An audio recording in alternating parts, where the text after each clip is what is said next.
देखिए latest episodes बिल्कुल ad free. मेरी क्रिसमस पापा। मेरी क्रिसमस यू टू। हम बाप बेटी के डिस्टर्ब तो ना कहनी ना? ना आई ना।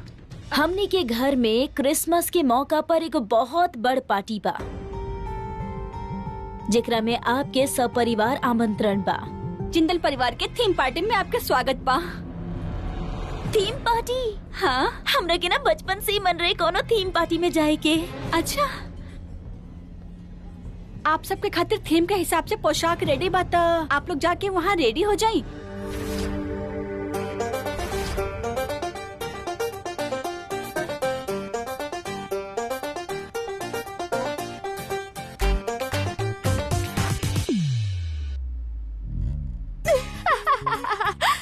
अब लग रहा बानी पूरा तरह से शैतान। अरे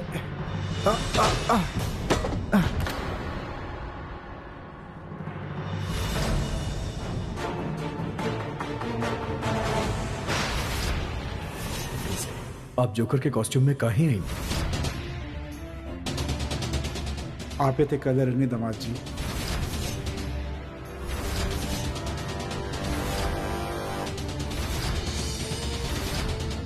हम पोशाक देखने के बाद आपसे पूछनी, आप कहनी पहन ली, मजा आई, हम भी पहन लेनी। हाँ, हम कहले रहनी, पर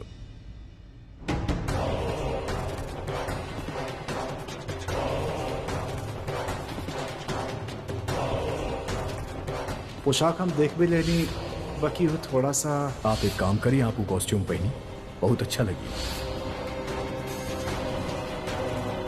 कोनो बात ना दामाद जी, आपके भी कहाँ पता होगी कि ये पोशाक जो करके रहे, आपसे शायद कोनो गलती भइल होगी।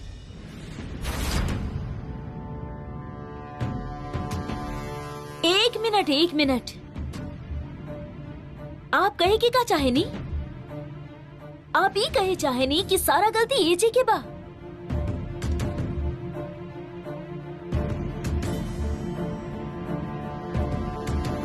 अरे कुछ बोले से पहले सोचता ली। आपके सम्मान की खातिर घर आयल मेहमानन से लड़ गए एजे। शहर के इतना बड़ हस्ती होके के बावजूद भी आपके पैर गोद में लेके बैठल बाड़े, और आप उनका पर आरोप लगाओ था। हाँ। सही तो कहा था नहीं।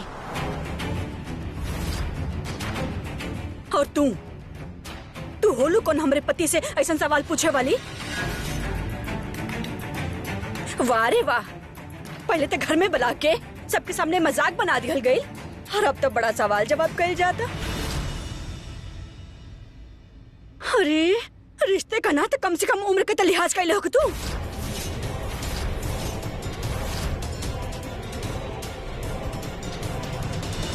कौशल्या बस करा, गलतफहमी हो जाला कबो कबो केहू से भी।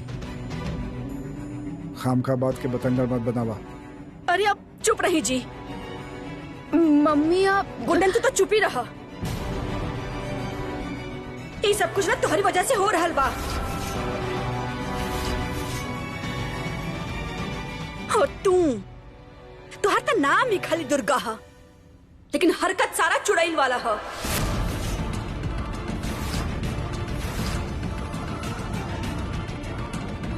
देखा तड़ू, इतना सब कुछ होखला के बाद भी ई तुहन लोग के तरफदारी करत बाड़े। और दामाद जी आपके तो देखल चाहत रहे ना कि का पोशाक दिखल जाता, लेकिन एमे लल्ला का गलती है। और फिर भूषण जी बता दिया ना कि गलत फहमी हो गई रहे। मजबूर बने दादी माँ वैसे ऐसा कह रहल बाड़े। लड़की के बाप हुए ना, दबे के पड़ेला। अपन बेटी जनाब के घर में बहले बाड़े, यही से अपमान के आंसू पी रहल बाड़े। और वैसे भी एक घर के लोगन के सर चढ़ के बोलेला रही सी, लेकिन हम अपन पांव जमीन पर रखल जाने नहीं।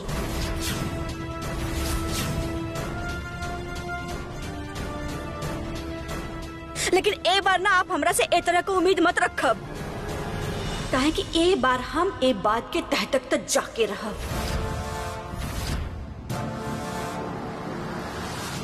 और दामाद जी आपके हमार बात बुरा लागत होगी, लेकिन आप ही बताएं, जेकरे घर में हर काम कायदा और नियम से होखेला, वहाँ इतना बड़ा गड़बड़ कैसे हो सकेला? खासकर गुड्डन के पापा के साथ आप लोगन की गलतफहमी लागत होगी, लेकिन हमके तो गुड्डन के बहुवन के साजिश लागता, खास कर दुर्गा जी के।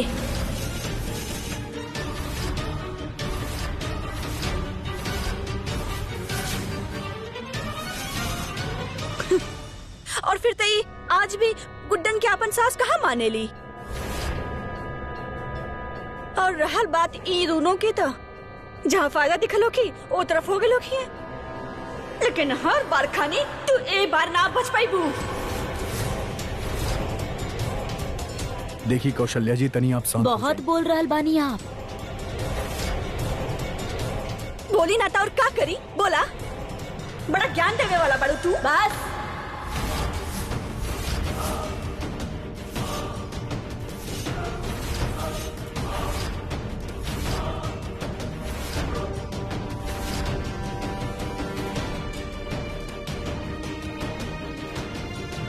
इतना सब कुछ बोले से पहले जरा अपन बेटी के तो देख ली।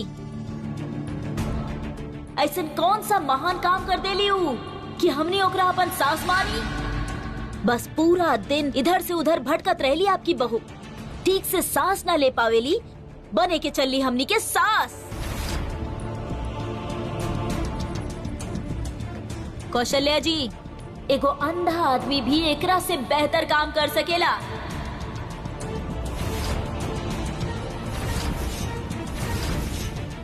आपके बेटी तो पूरा दिन गिरत पड़त रहेली, मुफ्त खोर कहीं के। धोखा से शादी करके घर के बहू बन गेली ताकि कुछ काम ना करे के पड़े और पूरा जिंदगी आराम से बीत जाए कर। बस दुर्गा जी,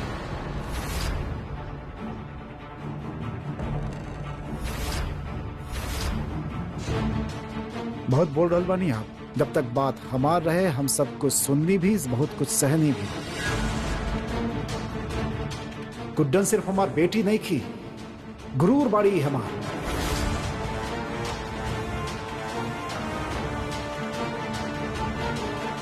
गुड्डन के अंदर कमी निकालने से पहले आप अपना अंदर झांक के देखी कि कितना तमीज बा आपके अंदर।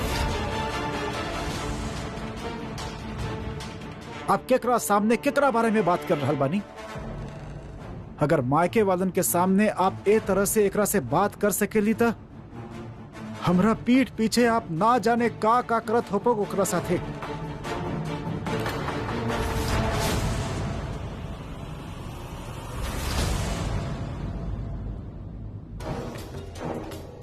भूषण जी, आप एक तरह हमारे लल्ला पर आरोप ना लगा सके नहीं।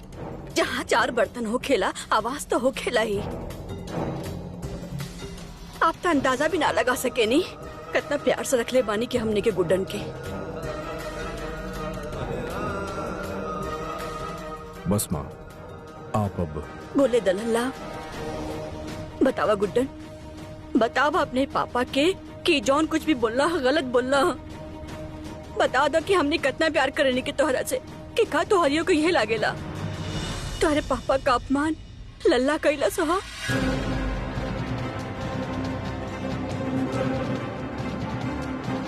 अरे बोला ना। हाँ हाँ बोल गुड्डन, आज तू बोल ही दे। अब ना ये लोगन से डरे के कोनो जरूरत नहीं खे। आज तक भइल अपमान का सारा हिसाब ले ले सबसे।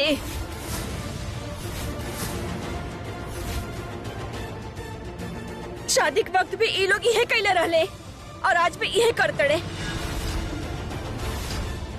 तू देख रहल बाड़ू ना, अक्षत जी से भइल गलती के सारा इल्जाम तुम्हारे पापा पे डाल रहल बाड़े।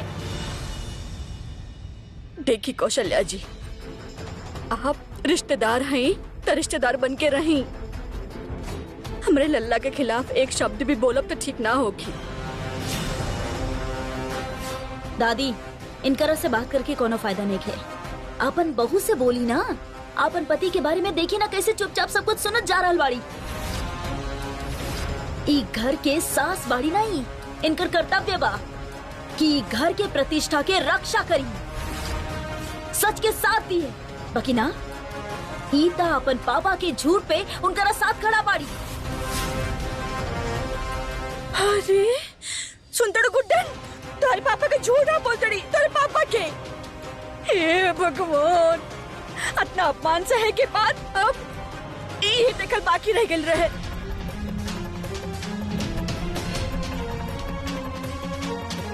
गुड्डन कुछ बोला ना।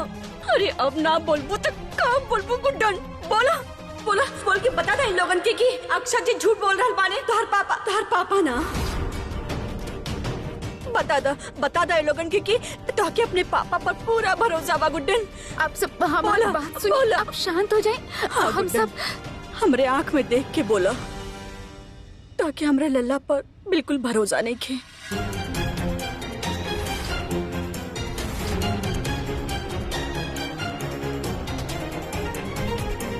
हाँ ससुमा, कुछ तो कही ना।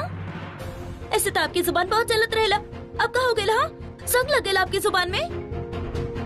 का आपके भी लागेला कि हमने किए जी झूठ बोला तड़े? का आपके भी उनका भी भरोसा नहीं किए? हाँ, या फिर चुप रह के अपन घर वाला के समर्थन करत आनी आप?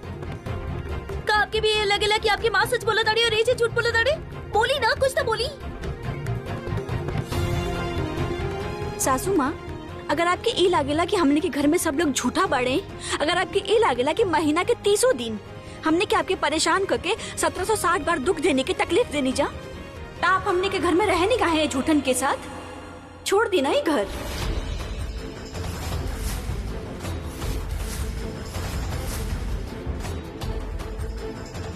सरू बिल्कुल सही कह रहल बाड़ी। इंसान के उहे रहे के चाहिए जहाँ उनकर मन लगल रहेला, जहाँ के लोगन पे उनका के भरोसा होखेला। और आज के तमाशा के बाद तय तय हो गई कि आपके हमनी पर जरा सा भी भरोसा नहीं खे। ऐसे उचित यह हुई कि आप आपन माई के चल जाएं।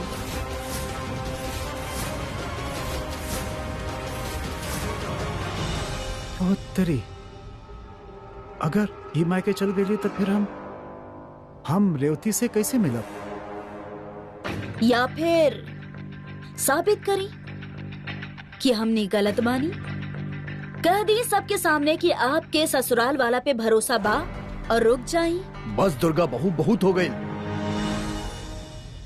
बोले दी इनके दामाद जी।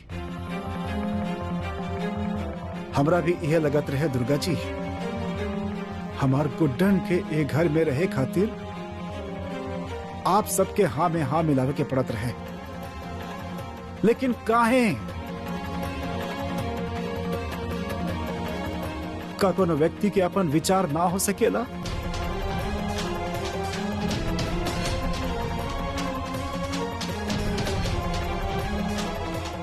गुड्डन बेटा,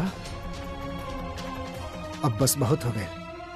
अब तो हर पापा तोहरा के घर में एक पल खातिर ना छोड़िया। तू अभी हमरा साथ अपने घर चल गई।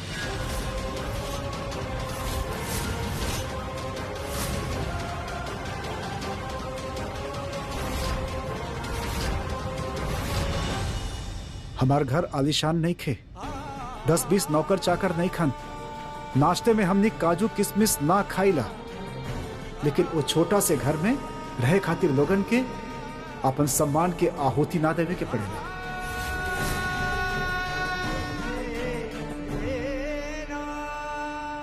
चला गुड्डन।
जब तक बात हमार रहे हम बहुत कुछ सुननी, बहुत कुछ सहनी।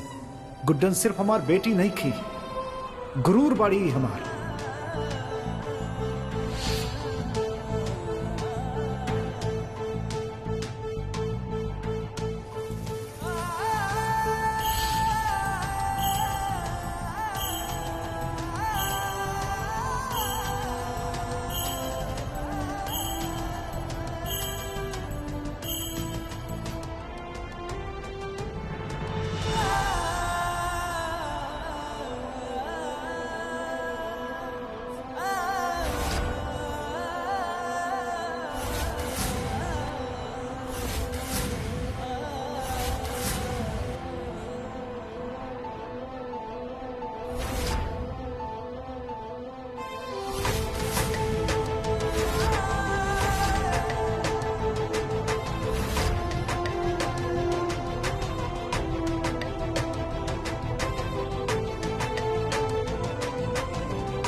दादी, आप जेकरा खातिर इतना उदास हो रहल बानी, वही घर छोड़े से पहले एक बार भी ना सोची। काहे कि ओकरा खातिर ओकर माई का ही सब कुछ बा, ससुराल कुछ भी ना। और हम यह समझावे की कोशिश करत रहनी आपके हमरा पे यकीन नहीं खे ना दादी? ई देखी दादी, आपके बहू के जीवन के सारा गलती वो खुद यहाँ पर लिखल बाड़ी। वो खुद अपन हाथ से लिख ले बाड़ी दादी कि एजे से शादी कर लोकर जिंदगी के सबसे बड़ गलती रहे।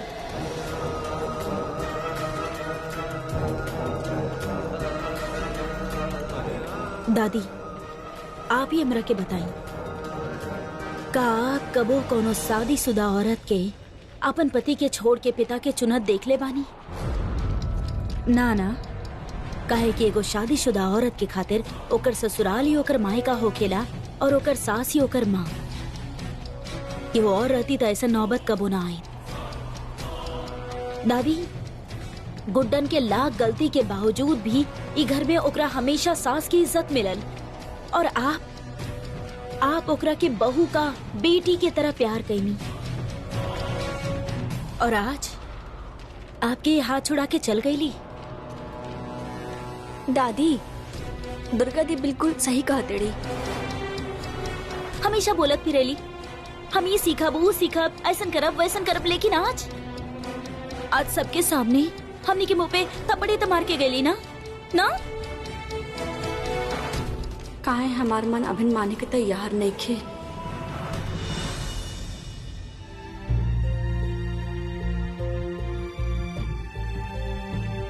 वो न जाने का होखत होगी, बेचारी दादी रो रो के कहीं अपन तबीयत ना खराब कर ली। रिश्ता में चाहे केहू कुछ भी लगत होके, लेकिन अपन बेटी से केहू के ऐसे बात करके हक कबो न देनी, केहू के न देनी। जब तक उन लोगन के अपन गलती के एहसास ना हो जाता, गुड्डन वहां वापस ना जाए। आपका करब दी, आपके पता बना कि ये जी जीजू ऐसा कबो ना कर सकेले, तो फिर आप ऐसे काहे आ गई नी? वहाँ पे कितना बवाल हो रहा होगी, सोची जरा।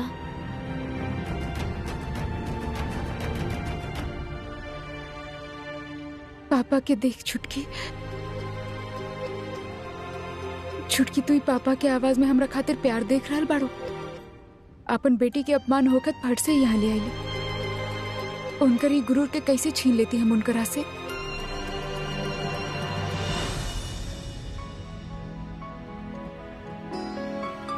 पापा आप इधर बैठी, हम क्या आपसे कुछ बात करेंगे? बैठी बैठी बैठी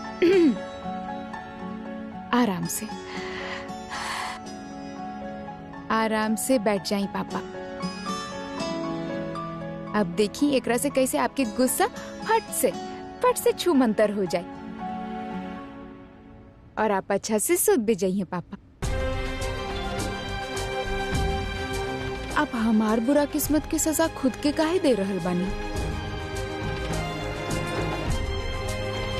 हमके पता बा आपके यही से गुस्सा आ रहल बा काहे कि आपकी बेटी के अपमान भइल।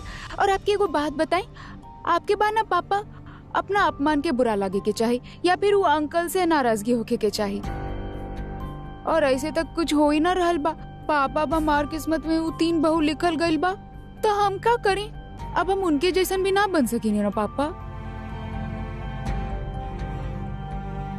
का आप अपन बेटी के केहू से कम मत समझी। हाँ, केहू के चले ना देता नहीं हम। एक एक सवाल पापा, एक सवाल के ना 2 जवाब तैयार रखतानी, तैयार। सब संभाल ले हम, आप टेंशन मत ली। बट पापा हमके ना एक बात समझ में ना आ रहा है, अब वो तीनों बहुओं के वजह से दादी या फिर अंकल एजे के दिल तो ना दुखा सके नी ना।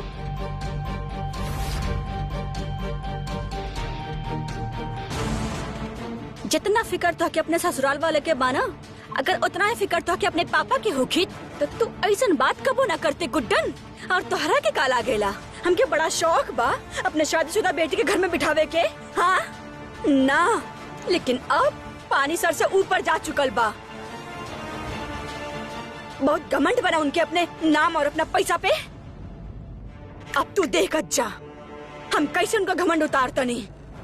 अखबार में जब उनके नाम के इज्जत के धज्जियां उड़ी ना, धज्जियां, तब समझ में आई उनके ये नुकसान की भरपाई तो उनके करे की होगी। का कल चलाओ के वो एलिमनी जन हरकत ही कैले बाड़े, ओकर कीमत अगर इनके पैसा देके चुकावे के ना पड़ल ना, तो हमार नाम भी कौशल्या गुप्ता ना।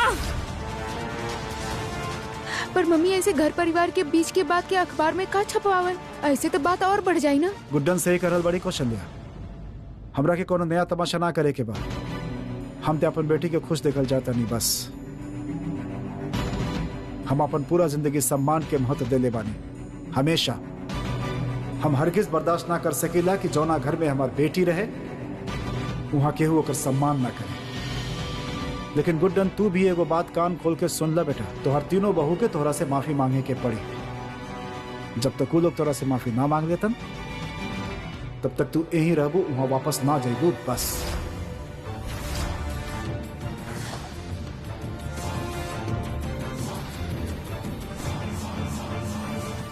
हम आपके बात बहुत अच्छा से समझ रहल बानी पापा, पर आप हमार तीनों बहुवन के ना जानतानी। कबो आपन गलती ना मांगी, माफी मांगल तब बहुत दूर के बात बा। ई टाइम आप जे चाह रहल बानी ना, वो बिल्कुल इम्पॉसिबल बा। गुड्डन सोचा कुछ, अक्षत जी झूठ ना बोल सकेले और ना ही पापा झूठ बोल रहल बाड़े। जरूर कौनो ना कौनो बहुत बड़ा वाला गलतफहमी भइल बा। ई दू परिवारन के ऐसे तो ना लड़े दे सकेनी हम, कुछ तो जरूर करे के होगी।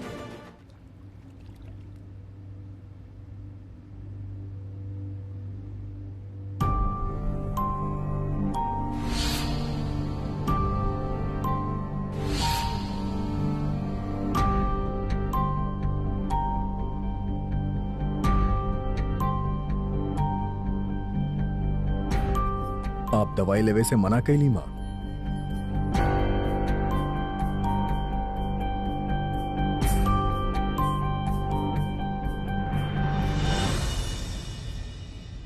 हमके याद बा माँ, जब हम बचपन में क्रिकेट खेले जात रहनी और शाम के आवे में देर हो जाएगा, तब भी आप ऐसे ही परेशान होके स्वेटर बुने शुरू कर देते रहनी। बताई माँ, आज आपके कौन बात परेशान करता? माँ, आपन लल्ला से बात ना करब। का कमी रह गई रहे हमने के प्यार में? का कुछ ना मिले लोग के घर में? फिर भी वो चल गई। एक मिनट खातिर भी वो एक घर के बारे में ना सोचलस। माँ, पहले आप प्लीज दवाई ले लें। वैसे भी अभी सब बात के कोनो मतलब ना रह गई। माँ ले, माँ ले ली। आप गुड्डन की वजह से दवाई नहीं खेले इतना। ठीक बा, 20 मिनट बा हमरा पास, काहे कि उसे लेट ना कर सके आपके दवा देवे में। हम अभी जाके गुड्डन के लेके आवता नहीं। ना लला, तू ओके ना लेवे जेबा। ओके जब भी आवे क्योंकि ना तो खुदे आई। और आपके दवाई तो हम ले ले, पर एगो शर्त पर कि वो ओके लेवे ना जाई। हाँ, हम देखो कब तक वो वापस ना आवेले। आज हमरे प्यार के इम्तहान है। वो प्यार जन हम गुड्डन के दिल से कहले बानी, अगर वो खुद ना आवेले तो हम ये समझा हमार प्यार हार गए।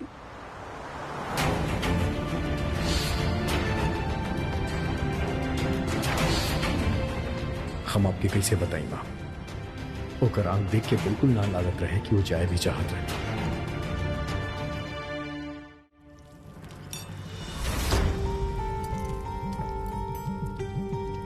हाँ, दुर्गंधी का खुशबू आ रहल बा। पार्टी में कितना सारा चीज बनवैले रहली, पर वो 5 फुट 2 इंच के चक्कर में ना एक दाना भी ना गेल मुंह में। बिल्कुल सही कहलू। अब वो गुड्डन के घर से निकाले की खुशी में कुछ मीठा तो बनेला ना। हाँ, तू दोनों के पास दिमाग नाम के कोनो चीज बा कि ना? ऐसन बात पे जश्न मनाई हम। गुड्डन के ई घर से हम ना निकलनी। ई घर के छोड़े के निर्णय होकर खुद के रहे। और रहल सवाल मीठा बनावे के, तो क्रिसमस के खातिर हम जौन केक बनवैले रहनी वो ओकर प्रिय पिताजी बर्बाद कर देले। अब जे हो गइल से हो गइल। क्रिसमस में हर साल हमनी के परिवार एक साथ बैठ के खाना खाना, ऐसे ई साल भी ऐसे ही हुई। ए घर के संभाले के जिम्मेदारी हम ले ले बानी, ऐसे उस जिम्मेदारी के पूरा हम ही करब अच्छा से। और हाँ, तू दोनों भी मदद करबू हमार। जे बनल खाना बना वो टेबल पे लगा दा, हम सबके बुला के आवता नहीं। चखिया मत। इनके भी का हो जाला, जब से इनके चाबी मिलल बा हमने के स्टील के ताला समझ के रखले बड़ी। चमन करेला खोल बन करत रहेली। एगो मौका ना छोड़ेली ध्वज जमावे की। सही कहा ताड़ू, हम तो ही सोचत रहनी वो चुहिया के ना घर से निकले के बाद हमनी राज करब, लेकिन हमनी तो वही के वही रह गई नी। सरू, हमनी के कुछ होई भी कि ना परोसा। आई दादी ना, हमार मन नहीं खे। अब दुर्गा दी, दादी ये तो बहुत गलत बात बा। दादी, हम जब नया नया घर में आयल रहनी और हमार मन ना लागत रहे, तब आप हमरा के का सिखैले रहनी कि अब इहे हमार परिवार बा और त्योहार भी परिवार के साथ ही मनावेले। तो फिर आज आपके ऐसे भूखा पेट कैसे छोड़ दी? देखी ना दादी, पूरा परिवार आपके इंतजार करता, और अगर हमनी परिवार से पहले खुद के बारे में सोचब तो हमनी में और गुड्डन में फर्क का रह जाई? बताई। चली ना दादी, आई थोड़ा सा खा ली। दुर्गा बहुत ठीक कहा तारी माँ।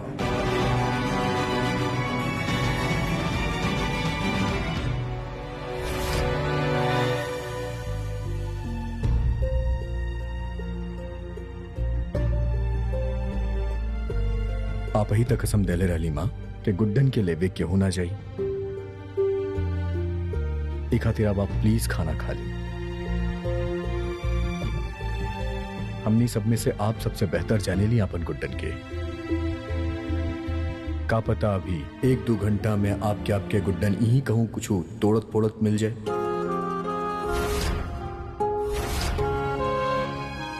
बेवकूफ बाड़ी, झल्ली भी बाड़ी, पर आपकी इज्जत करेली मां।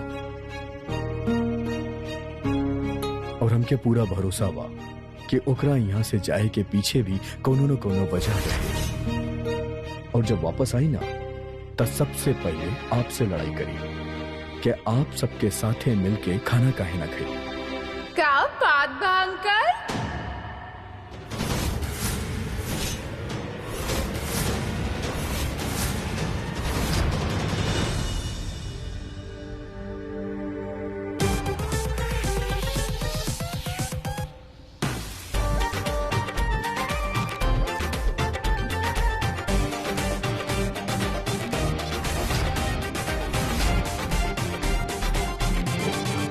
पहला बार एकदम सही बात कहले बानी आप। गुड्डन,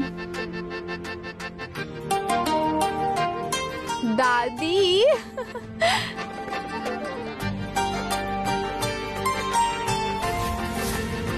आ गए नहीं हम।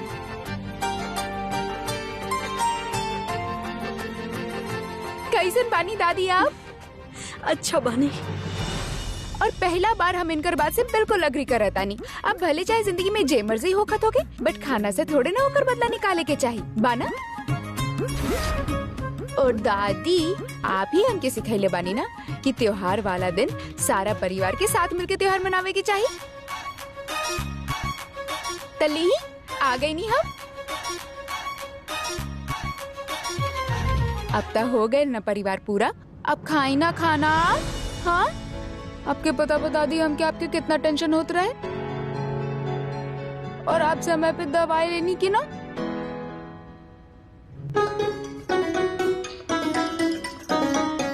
हाँ?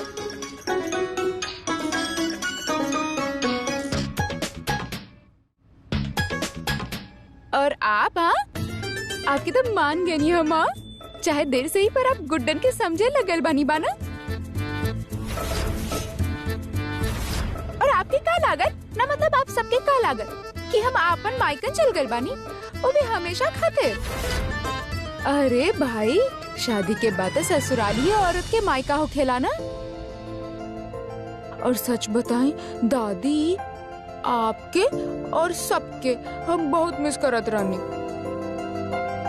और किशोर जी आप तो 4 घंटा में हमसे 2 बार फोन करके पूछनी ना, आप ठीक बानी, आप ठीक बानी, आप ठीक बानी। हम ठीक बानी किशोर जी। अब आप ही बताएं, अब जहाँ पे दादी इतना लाड़ प्यार मिलत होके, वहाँ से भला हम कैसे जा सके नहीं, और काहे जाए बताएं। वो टाइम पे मामला इतना गर्मा गर्म हो गए रहे ना, हमके समझ ही ना आवत रहे, का करी का ना करे, के सही बा के गलत बा। मन ही मन सोचनी कि चला अपन घर वालन के साथ चल जात बानी। अब जब तक मामला गर्म बा तब तक वहाँ रह ले, फिर 2-4 घंटा में सबके समझा के सब ठंडा करके फिर आ जाए। तो आ गई नी, ठीक कही नी ना हम बाना। पर हम आपसे बहुत गुस्सा बानी, बहुत ज्यादा। पता बा काहे? क्या आपके अपन गुड्डन पे ना जरा भी भरोसा नहीं थे। ना बेटा, हम जानत रहने कि तू ऐसा कुछ भी ना करबो, पर पता ना काहे हमार मने ना मानत रहे। लल्ला, तू एकरे बारे में बिल्कुल सही कहत रहला। बहुत अच्छा कहलू बेटा, तू वापस आ गेलू ना, सब ठीक हो गए।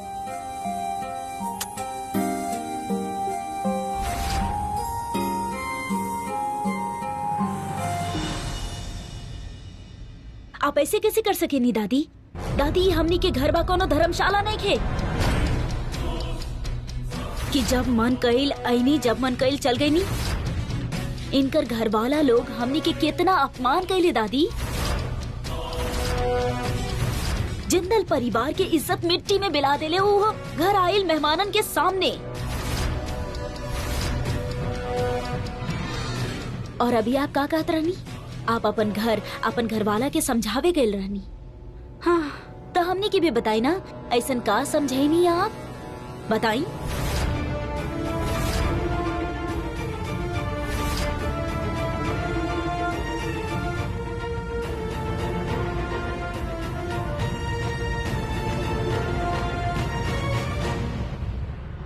हाँ, समझाए नहीं, हम समझाए नहीं उनके। और आपकी पता बा, तो आप सबसे माफी मांगे खातिर भी तैयार बने। हाँ? माफी? का करूं तू? माफी मांगे चाहता रे? तहार कहे के मतलब बाकी तहार माता पिता हमनी के घरे आके ही पूरा परिवार से अपना साथ भइल बुरा बर्ताव के खातिर माफी मांगे चाहता। हाँ, माफी मांगे चाहता नहीं, वो भी सबसे। जबकि बेइज्जती उनकर भइल रही घर में, ओकरा बावजूद वो हमनी से माफी मांगे चाहता रे। मान ही ना सकेले, हो ही ना सकेले जब एगो पिता अपन बेटी के ई घर से ही बोल के ले गेल बाड़े कि हम जिंदगी भर अपना पास रखब पर ओकरा दुखी न रखब। ओ पिता 4 घंटा के अंदर अपन मन बदल ले।